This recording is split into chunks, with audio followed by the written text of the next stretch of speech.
A Larger Loss is about a new hire at a restoration company who goes on a mission to clear her boss's name for a crime that he didn't commit.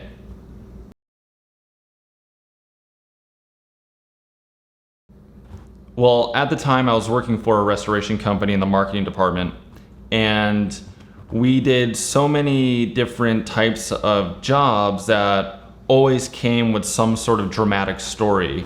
I mean, if you think about it, fire, water, mold damage, it's a pretty dramatic event.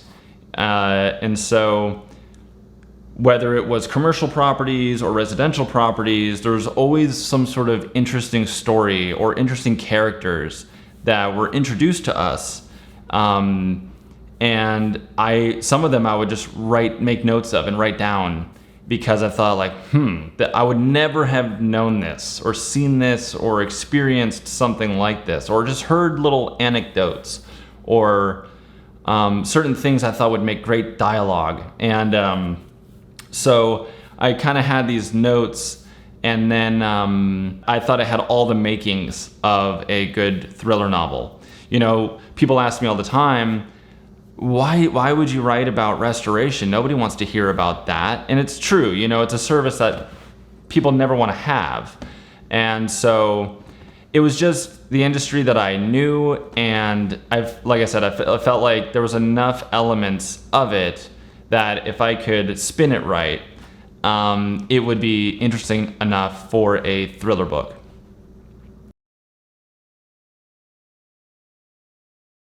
I always tried to make it where every character was always right in their arguments, and nobody really gets anywhere unless they come to this wall where they have nothing else to say.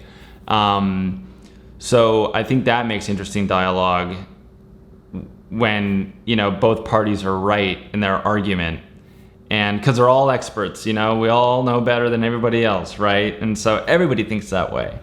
And so I feel like that's that kind of tennis match of going back and forth of, you're going to see if they can hit the ball or not. And when they do keep going, that makes it more interesting, and you keep watching. Well, I certainly don't have the experience to provide any wisdom on that. I only wrote one book. Well, there's a second one coming, but so I don't know. I don't feel qualified to really give out advice. I'm still looking for advice. The only applicable advice I can share is sit down and do it. Don't talk about it. Don't think about it. If you want to do it, do it. And the only ones that really do it are the ones who do it.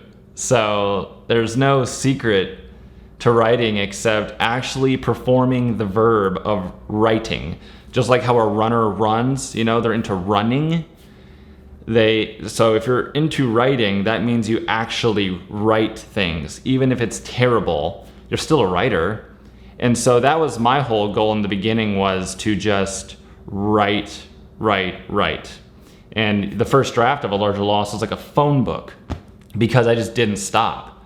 But I'm glad I didn't, because I had this, you know, gigantic amount of material that I could cut or add to or switch around, shuffle up, you know.